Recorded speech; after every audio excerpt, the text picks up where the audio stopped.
Are you ready to get your button pushed? You're tuned in to What's the Reason for This, the podcast where music meets madness, friends become family, and every conversation finds its own groove. Kick back, laugh loud, and let's find the reason together. The button has been pushed. Hello and welcome. What's going on, guys? It's a special week. We're going to give you two this week. And we still got good vibes falling from our last episode with High Horse that absolutely tore it up down here. If you haven't taken the time, go check it out. But I have two incredible gentlemen here with me today to talk about a very, very special project near and dear to my heart. I have Christopher Henry and Wyatt Ellis. What's going on, guys? Hey, Oh, it's good to be back with you, brother. Good to see you, Wyatt. good to see y'all. Thanks for having Well, us, Cody. thank you so much for coming, you guys. I know I'm rocking a Billy shirt. Wyatt jumped on. He's in a Billy string sweatshirt. Christopher, you just came off of another huge weekend in Asheville. I know that you were saying that you were still riding the high. How was it? Because this is what, the third year in a row that you got called up on stage, right? Yeah, it was fantastic. And I like to we go up there and we watch a show, and it's so cool to watch them 1 year later each time. And so last year I felt a lot of growth, I suppose, especially with Billy, because then he was a father. He was a new father, and it's just like he's had a lot of changes in his life. Um, and then this year, I was able to feel that much more growth in the music. I felt like talking to Silas and Vince, and I said that it felt like the band grew a beard, if that They're, makes I sense. mean, yeah, they're all growing up. They're growing up. It's been a while, but you got to spend a night with them the day before you jumped on stage on Valentine's Day, right? So do you feel like that gave you a chance to accommodate and get relaxed? Yeah, yeah. Um, I think that, of course, anytime you're around like 6 or 7 thousand people that are super amped to hear bluegrass music and Billy Strings music and all that, it's just pumping in the air. And of course, Asheville is a super special place, but to just kind of be in there and get our dance on, get the groove on, and I just say hello, and then kind of came back the next night, and we were just talking about what we wanted to do. There's just so many um, great old songs that are fun to sing, and of course wanted to do West Dakota Rose, and yeah, and again, just blown away by the band. I think that Alex Hargraves once again played the best fiddle solo I'd heard since his last best fiddle solo, like last year, the long form where he just builds it. And like, when you're kind of getting in the truck uh, with, with him, well, what would he drive, like musically speaking? What does Alex drive, Wyatt? What kind of musical car does he drive? Is it like a Cadillac? What would it be? Yeah, it's got to be He's something like smooth. that. I don't know. It's just smooth and Yeah, when you get in the wagon with him, it's gonna be a good ride, and it's a very fulfilling. Last year I decided that they were my favorite band out there, and because for the longest time it was Del McCurry, of course, and Yeah, so yeah, let Del. baby. Um, but I also got to see Del 30 years ago, and what Billy's doing is what they know does it's just still fresh, but Billy's pushing the boundaries and pushing the envelope in so many different cool ways. But then this last, I guess it was probably Friday night, I just like connected a little bit more with his like rhythm guitar playing, and he's just so good and just like in the pocket and precise and supportive and all that kind of stuff. Doesn't take up too much space. So then I really felt like he's probably my favorite guitar player out there. Performing, and so it's just wonderful. And yeah, I got there, and just anytime we get to sing with Billy, it's especially fun backstage because like you could so hear each other and like our voices just blend together naturally. And I just love him. I got to, meet his wife the first time, meet his son, and that's just a family vibe. See him happy, he's rocking his Doc Watson, t-shirt, and just to be able to sing with him. Shout out to Tune for that T-shirt. But Yeah, That's still too. and that's what's cool, and that's what's actually brought us here together to talk is that song West Dakota Rose, right? And you have Yeah. a band who's on this rocket ship that plays one of your songs as a staple, that has brought you on stage in Asheville for 3 years in a row, and we can break down because when we talked last year, I was talking about the growth from year one to year two, and now again from year to two to year three. It's insane, but what I love is now my worlds are colliding because Wyatt started reaching out to me and he said, "Hey, I'm working with Christopher and we're doing this project." And what a lot of people may not know is I always joke, I call you the Jedi Master, Christopher, and Wyatt the Padawan because you guys actually started a relationship very early on in Wyatt's career where you actually were his teacher, correct? Yeah, I was one of them. I might have been the one. We might have done the most lessons together. When I started doing lessons with Chris, I kind of had a little bit of a foundation going on the mandolin, but I was using tab and all that. And when I got with Chris, I started learning by ear and really studying deeply into the Monroe catalog. And then from there, I started writing my own songs, and we started working on different things. And eventually, that led to West Dakota, learning But West how Dakota. how then that's awesome. How important was it for you to, because Christopher and I talked about this and his dad Red did this, is playing by ear. So how important was it for you as a young musician to transition from learning the traditional way through tablature, right, to then being able to learn by ear? Because do you feel like, obviously listening to you now, Wyatt, there was something natural that was happening with you that you could hear it quicker than you could read it or see it? Is that correct? I think, I just think learning by ear is, been done by our heroes, like, of course, Monroe, when he was starting out, he was listening to the fiddle tunes and the old time music.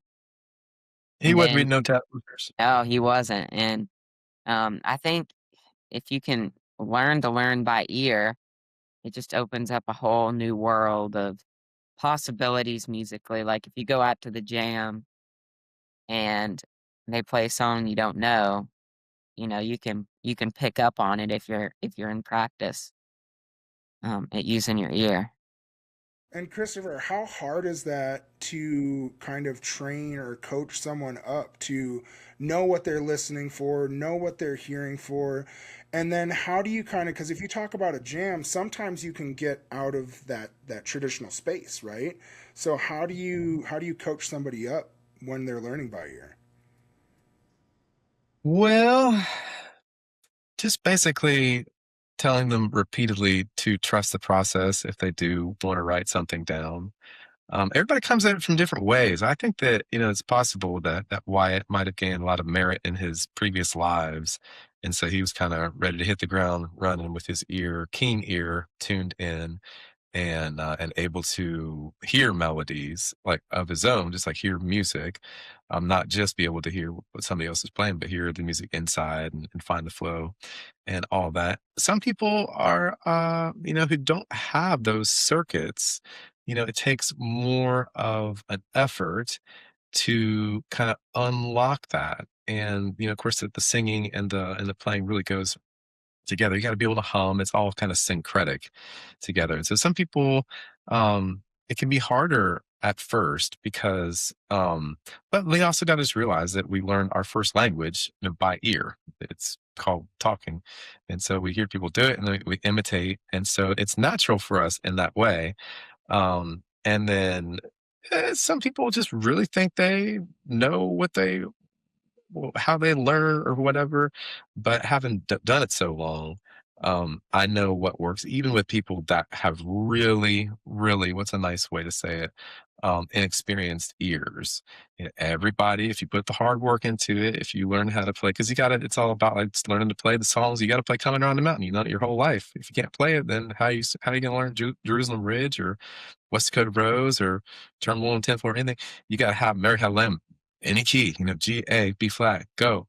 and practicing that a little bit every day. And so that's one thing that Wyatt was really good at with the kind of three-pillared system of your grunt work, your scales practice, arpeggio patterns, all that kind of stuff, and then your internal repertoire, just make sure you can play all the Mary Had the Lambs and stuff like that. And then going on to whatever, oh, you really want to learn Blackbird Blossom or, you know, whatever it is, just make sure you're doing a little bit of that every day.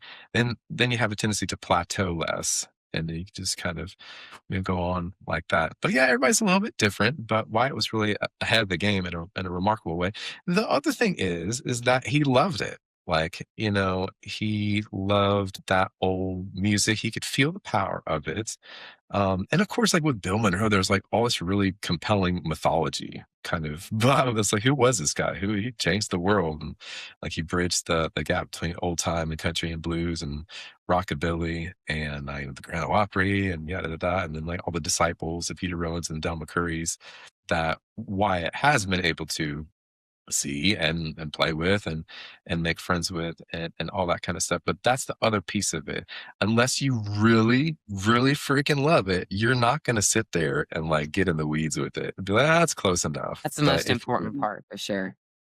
Yeah, you gotta have a little bit like this obsessive level of detail. That's one of my favorite things about Billy Strings. He has that obsessive level of detail, and maybe maybe obsessive is a too like negatively slanting word, but you got to be like really, really compelled to like get every the last turn.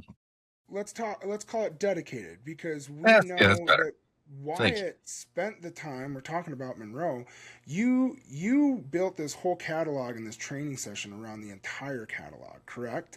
And Well, it's a lot of it. It's like it's most of the best stuff. There's just so much. Yeah, it'd take another It's 10 almost years. endless.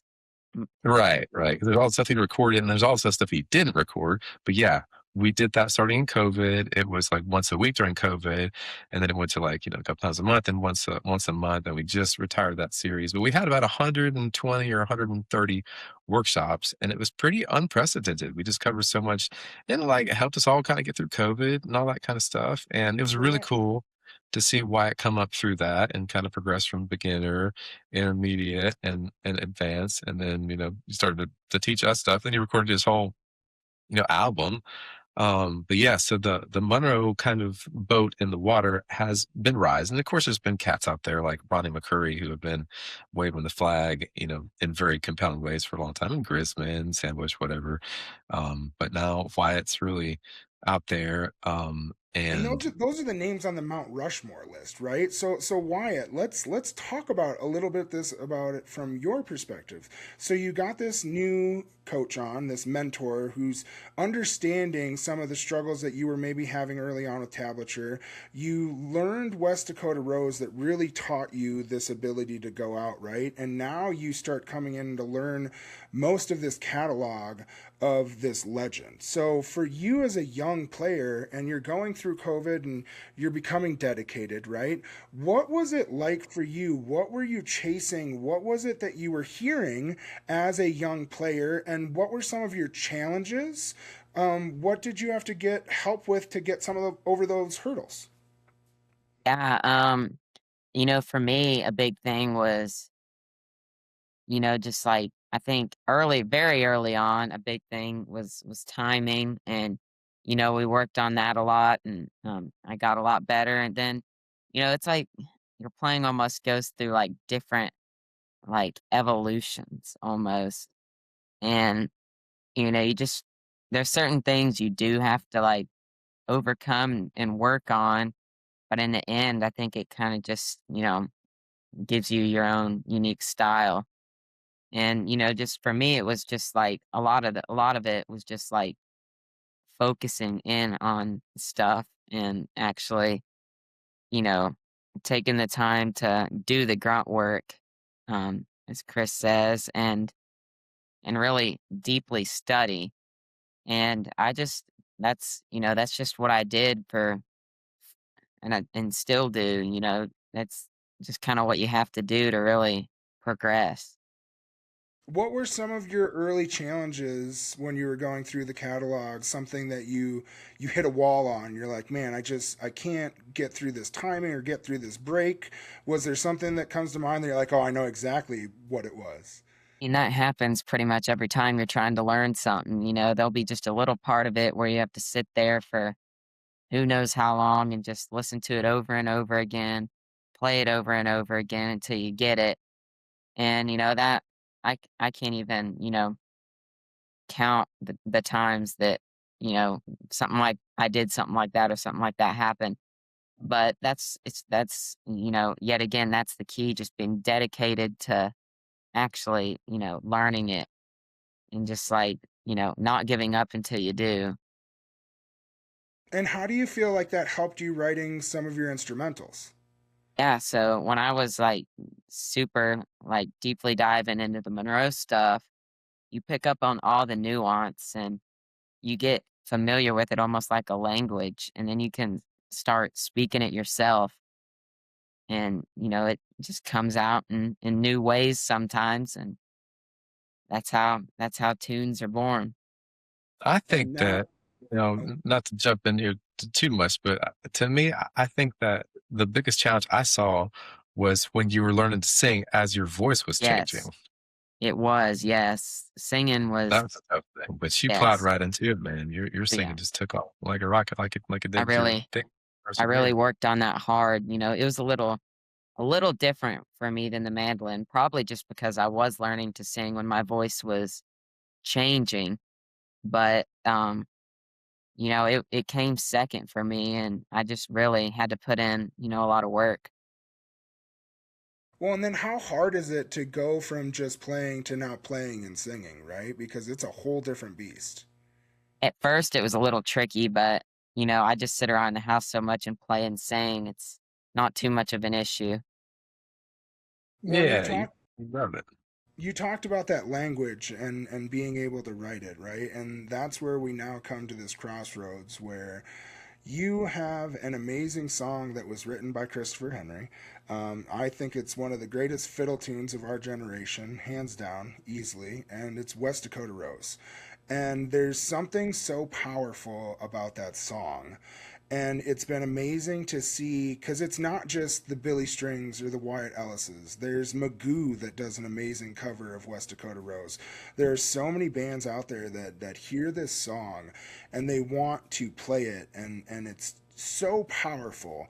And so when I was reached out to you and you're like, hey, we got this special project going on, I was like, let's effing go, right? Like, I could not have been more excited that you guys did this. But what was it that brought you together to say, hey, we want to do this and we want to release, Wyatt, your version of West Dakota Rose?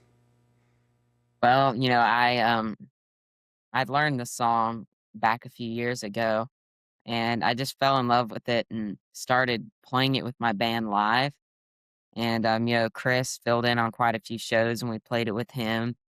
And it just felt like a natural one to get in the studio and record. And of course, we got the twin fiddles on it, and Kyle Tuttle on the banjo. It turned out awesome.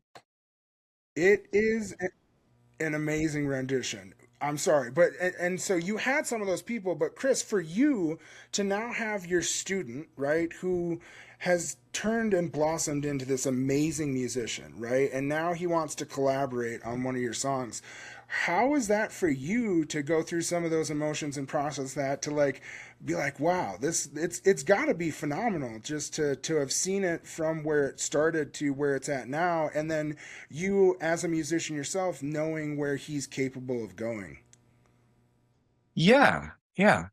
Well, West Dakota Rose is is a cool. There's a lot of cool stuff growing in it, and it's really like once you get the melody down, the changes are such that it's really receptive to motivic improvisation. And so, like the tune, you can think about it different ways, like it's in C sharp minor or it's in E, whatever, or maybe it's an F sharp major that then hits at the very end. But anyway, so it does this shift from harmonic minor, the C sharp, to its relative major to E. And so it's shifting from like this sad tonal center to a happy tonal center. And then it does that again, one whole step up. It goes from F sharp minor to A major. And so I say that because you can get it's really noodle friendly. It's basically the main point I'm trying to make. And so, like, in the jamming world, like the noodle is like the kernel of of the it's like that's the thing. It's like you noodle around, you see what you can find in there. And a lot of bluegrass isn't that great for noodling around.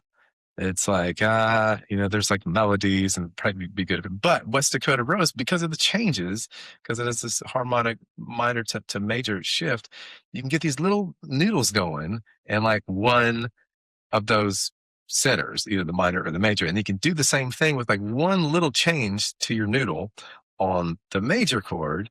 And then you can kind of do that same thing again over the next couple of chords. And so that's the reason that, well, it's one reason that I love it so much because you can noodle around and just sounds good. You can play your licks and it doesn't sound like it's sacrilege, because if you play a bunch of licks on like, Old Dangerfield or like, these like real like eerie, spooky kind of Monroe things, you put your noodle licks in there, it's like, It not shifts so the good. dynamics of the song. Yeah, but West Coast is put open for that, and it's got something there for everybody. And so yeah, and Wyatt, he did such a good job of learning the head of the tune, the actual melody, and his creative improv ideas are really expansive, and he stays like cool in the saddle. And so when we recorded this cut, was it the very first cut? Was it the very first time we hit go? It was the first or the second.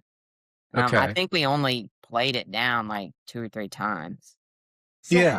how did you come with the double fiddle and then adding um, Kyle on the banjo, right? Did you have a vision or did you know, Wyatt, what you wanted to do beforehand and how you wanted to implement it? So then when you got to the recording studio, you're like, okay, here's where we're gonna go. I had a general idea, but like I think the twin fiddles, were kind of a little more of a in the moment type thing because Christian and Noah, we had both of them there and they worked it up. And, I think that really, added a lot to the recording. And, it wasn't something that I originally thought I'm going to have twin fiddles on this. It's just kind of something that happened. It really gives it a nice lift when they come in there with the twin thing. And then Christian's like just, really cool. And he, because Wyatt's melody is so strong at the beginning, then Christian kind of comes in here with some other harmonic flow, more jazzy kind of ideas. And then Kyle's just like all over it. Of course, we played that tune a lot out in Australia in 2015. Kyle was out there. And so he got to know the tune really good out there. Um, and then yeah, it So was he's cool. got it in his pocket. He just has to dig in there to reach back into what it was. Well, yeah, yeah. And he sent like four passes, but they're all different. And uh, and what I just wanted to like circle back to Wyatt's creativity with it is that he's had so many good influences, but he's real good at trusting himself when it comes to like what is happening in the moment. He's not a copycat. Like he might, put a lick in here or something like that. But where he's coming from with it, he gets the tune. And that's one of the things I love about Jared, like immediately. Like you can tell people just like get the tune. Of course, it starts with learning the melody. But and that's beautiful to hear people interpret it different ways. But then all the juicy, like, like it's a pretty long tune. Like you get through, it's like a minute, and then you hear somebody else play it, so it can the whole track is like I don't know between 5 and 6 minutes, isn't it? But Yeah, I Like think it's that. almost 6 they're well minutes. under repeated listening. I've listened to it over and over again. Well, and so for you, Wyatt, how was it coming in, and did you know how you were going to play your parts on that song, or did you do a little bit of improvisation when you finally got to the recording studio with everybody there? And then when you guys recorded, did you do it all? Because I know everybody skins a cat differently, right? Sometimes they do individual tracks. Sometimes, hey, it's all of us sitting around a mic and we're doing it as a band. If somebody messes up, that's either going to be on it or we're gonna all redo it. What was it like? What was the process?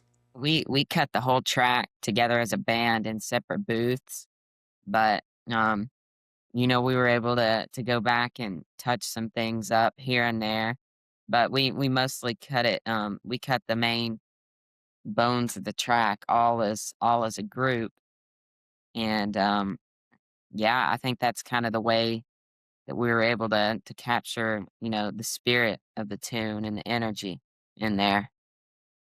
Yeah. And there's lots of that, obviously. Yeah, It's cool, and there's like, kind of the intensity, the momentum of the creative spirit really comes across strongly, and then it kind of lifts up at the very end when everybody's kind of playing it more in harmony. And I gotta tell you, Kodi, that to hear the West Dakota Rose getting blasted through Bill Monroe's old home place as we're out there shooting the video with Joseph Cash, the director, that was a pretty surreal moment pretty cool. because there's Monroe's old home place, and then there's this cool tune happening. Kodi, we do ever talk about like the name of the song and how the tune got written and stuff? So what's funny is you actually gave us the exclusive when we Ah, talked, Christopher. That was the first time that you talked about the lady friends and the streets and yeah, yeah. how this all came about. But if you want to, you can refresh some folks so that they know. Well, I'll just do the kind of Cliff Notes version. So I was in a relationship, left that relation. I was living with a woman on Dakota Avenue in Nashville, got into a new relationship. Her name was Emily Rose. She lived on West Dakota Avenue. Neither one of us was like super emotionally available. And so that's that kind of like tension in there with the dark and the light. But she was she was an equestrian. She was champion Tennessee uh, amateur dressage and hunter jumper, like can't remember all the different things. Maybe she had a horse, and go see the horse and go see her like compete. And so this horse medicine was in there from the beginning. And then when the Billy Strings fan art came out, the first one, it was like a skeleton riding a horse out on the desert with the compass rose and like the rose for the west there. But none of them knew about that. Like Billy didn't know it, Jared didn't know it. Like I never even talked to them about the story about the name Genesis and all that. But this horse medicine was able to find its way through there. And like, Billy's like, yeah, it's like, riding a horse out on the and so I just thought that was fitting to mention today because today's the first day of the year of the fire horse in Chinese astrology. So horse Yep. medicine, very koshy. There we go. Well, and that was the other thing, and the circling moment, right? Because you talked about Monroe's old home place. That's actually where Wyatt, you guys went to film the video, correct? It was it's just such a special place, and to get to just film video for a mandolin tune out there, and where Bill was sitting on his porch and in the living room picking and writing tunes. It's pretty surreal to get to be around that. And we're actually going to be part of that. Video is dropping the day that this comes out, right? So we've had some different variations, and we're going to talk a little bit about that. But all of you guys were out there double fiddle. Christopher, you were actually playing guitar, correct? Yeah. Yeah. Yeah. I got So my new nickname for myself is Old Clunky. old clunky, I love it. Because my guitar player is a little clunky. My melon player is a little clunky too. So yeah, Old Clunky was there with the old Martin guitar. None of you musicians ever think it's enough.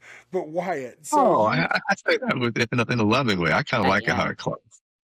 I love it, dude. I love your chop. It's one of my favorite things about you, and it's iconic, right? Even you can. I don't even need to see.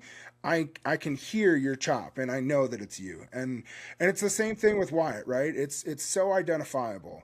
But that's what's cool is some of these Easter eggs aren't, right? And so you've teased some of the video where you guys are out on this front porch, and they may not know the backstory, but that video is coming out. But there's a lot of different layers to this because Christopher was talking about the horse and going on this ride, right? I know that you guys also recently had a visualizer that was released. Can you tell me a little bit about the artwork or the graphic designers and who helped you guys create that? Yeah, so Hayden Carnes actually did the artwork on that, but Ryan Nadsum did the animation. But I love it. It turned out super cool. You had the girl standing there with looking out the window. It kind of represents all the sides of West Dakota Rose there. Yeah. Well, and Color that's what's change so cool, outside. right? Is it like it gives for a song that has no lyrics, right? But that definitely tells a story. The visualizers really help, and that's why I wanted to have this conversation. Is because I feel like for people that start to learn and understand the backstory of West Dakota Rose, they learn more about Christopher and where that came from. But Wyatt, I want to learn about your interpretation of West Dakota Rose, and so we know where it was written from, coming from Christopher's foundation. What was the visions, or what are the feelings that you have as you're going down these tracks? Well, I like to describe it as sort of like an epic tune that you can just, kind of take it anywhere you want. It's like it's something that can be it's a tune that can be explored. And had such a great band on the track with me, and we were able to just kind of bounce it around and create that energy. And I think that's what I love about the song the most is the energy. Yeah. Well, and then the About art has to. Sorry about that, Chris. I'll piggyback on that just real quick. This might be Yeah, of interesting. course. So like last year, uh was planning on going to play with Billy, West Dakota, and Asheville. And I worked up for like a week. I worked up like a really cool B part. And like I don't work stuff up. It's it's not that I'm lazy. Well, anyways, don't do it.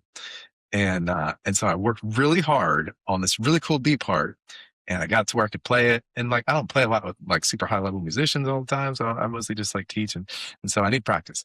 Anyway, so I get to the show and I go up there and like I'm like kind of freestyling on the first part, just playing whatever, and then I go for this B part, which I just thought was so cool.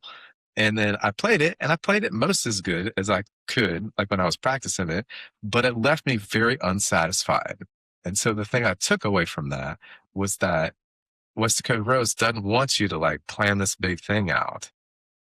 She wants you It's to be it's in different the every moment. time. Yeah. And that's right. That's Alan O'Brien says music is something that happens one time. After that, you're just trying to duplicate it, or you're trying to recreate it. I thought some of the folks might like hearing that a little bit. Well, and I think for us as fans, we like to hear that too, because people ask all the time for people that don't go to music, they're like, oh, you're going to see the same band, are they going to play the same songs?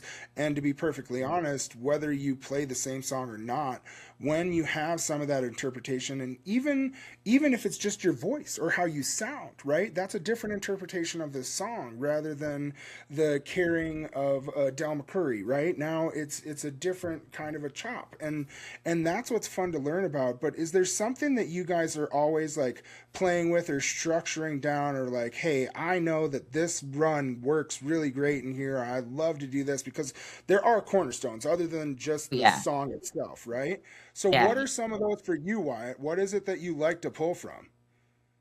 Like I said, it's almost like a vocabulary and a language that you learn when you dive deep into that Monroe stuff. And you also, kind of create your own variations on that, but um you just kind of almost it gets to a point to where it's like not even like conscious. You're just pulling from a little bit of everything and just creating a solo in the moment with that language. Well, and Yeah, I love that you call it a kind of like vocabulary. like when you can really like be a clear channel for the however you talk about it, the Holy Spirit, the universal spirit. Like when you can just be an open vessel, that's kind of when it's the best. So you're like kind of listening and trying to like get in resonance with this bigger force, and then that can be like quite amazing. Very hard to predict. It's not the same way twice. But just becoming the open vessel that you hear about a little bit can be the ultimate ticket.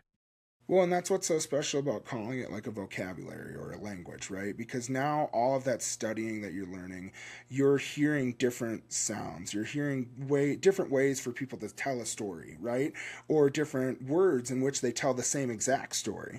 And so now for you in music, and that's why probably having all these catalogs and being as dedicated as you are to learning the foundation of traditional bluegrass musicians, Wyatt, gives you this leap and bound above so many other people, not just because of your playing style, but because of your dedication to learning and to understanding, right? And I think it's beautiful because like I love jamgrass, but I came from traditional bluegrass, right? So knowing all the old songs and hearing the licks and knowing what's supposed to come, but like Christopher's talking about, like, well, you can't really jam on top of this, right? But then to know that there are songs that you can do that for, it's really fun. And to see you evolve and grow as a musician, it's really cool. And I know that there's more things coming up, but the evolution and this project specifically is very cool to see. And I know that you've been writing more music with lyrics, but to see you interpret this with your own notes and making it your own, but then doing it alongside somebody that's been with you for so long, it's super cool and it came out wonderfully. And I want to talk about a super special project that came about this because we talked a little bit about the art and the visualization video, but there's also something near and dear to me, and it's one of our close friends who left us far too early. His name is Jack Demersion. I'm not going to cry during this, I promise. Um, but he is the founder of Red Daisy Sporting Club. And I know that he had a very close relationship with all of us. I know that Christopher wore his hat on Asheville in the second year when he played West Dakota. That exact hat, exactly. And we lost this gentleman far too soon, but I know that you guys had shared something really really special with me, and I wanted to talk about what you guys had done in honor of our friend. Yeah. So should I talk about Yeah, Jack or what was because going on?